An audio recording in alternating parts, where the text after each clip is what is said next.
Siamo in compagnia di Aldo Bianchi, patron dell'antica fiera di Sant'Osvaldo. È un grande successo. Veramente quest'anno l'abbiamo raddoppiata in quasi 40.000 metri quadri e sta avendo un grande successo. In questo momento siamo a mezzogiorno e già è entrato circa 3.000 persone.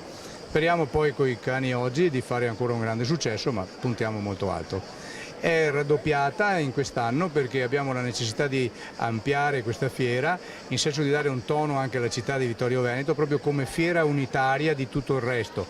Esistono già a Vittorio Veneto naturalmente delle fiere tradizionali molto importanti e belle, graziose, però questa non è la specifica, diventa una fiera proprio per i prodotti locali, per la conoscenza di vari animali, per una serie di situazioni anche di forma didattica molto importante per i bambini, per la gente del pubblico che vuole conoscere gli animali e che vuole capire cosa significa lavorare intorno alle nostre colline per i prodotti. Portiamo da esempio l'olio, che abbiamo appena finito di fare un convegno sull'olio, è stata una cosa meravigliosa, purtroppo devo confessare con poca affluenza, però c'era un bel numero di persone, quelle specifiche, e questo è quello che conta per noi. Abbiamo intorno a noi un sacco di prodotti locali come i formaggi, salami, particolari cose che naturalmente fanno sì che vogliamo far conoscere questa forza che abbiamo intorno a noi nel nostro tessuto.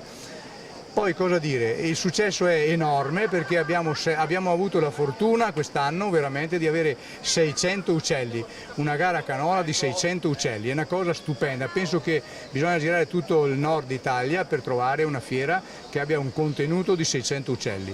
Le premiazioni sono state meravigliose. È un folto pubblico naturalmente anche di espositori molto bravi e questo li dobbiamo ringraziare grazie alla Confur che ha organizzato questa cosa. La Confur è una grossa associazione naturalmente di ornitologia che ha portato un bel contributo su questo tono. Poi abbiamo oggi ancora varie gare, la gara ippica naturalmente con delle premiazioni e la gara della forestale. Su questo devo molto ringraziare il Corpo Forestale perché ha presentato la sua cavalleria magnifica e in più oggi avremo anche la gara forestale come tagliare un albero, insegna alla gente come eseguire le operazioni per potatura di un bosco o dell'albero.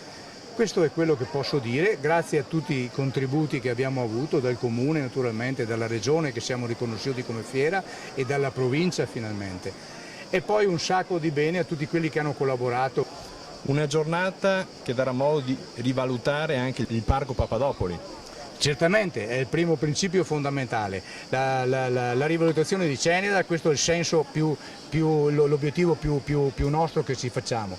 Poi abbiamo dentro, in questo cuore di Ceneda, abbiamo anche un parco che è eccezionale naturalmente, e lo vogliamo sfruttare proprio per questo beneficio, cioè portare la gente al parco, tra cui l'associazione Insieme per Ceneda lo sta tenendo come un pettine, una cosa meravigliosa.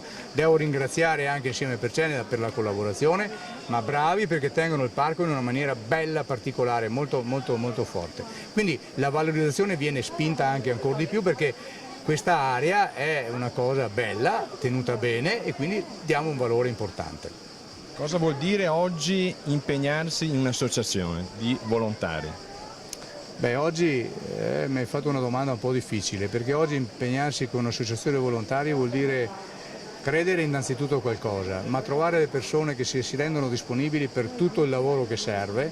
Purtroppo abbiamo un sacco di legiferazioni che ci portano alla dispersione, ci portano un po' via tanto tempo. Non è tanto quanto il lavoro manuale che ancora si trova dei bravi volontariati, però è un insieme di cose, è una problematica che per una carta bisogna seguire 2 giorni di tempo e diventa un po' un problema per questo.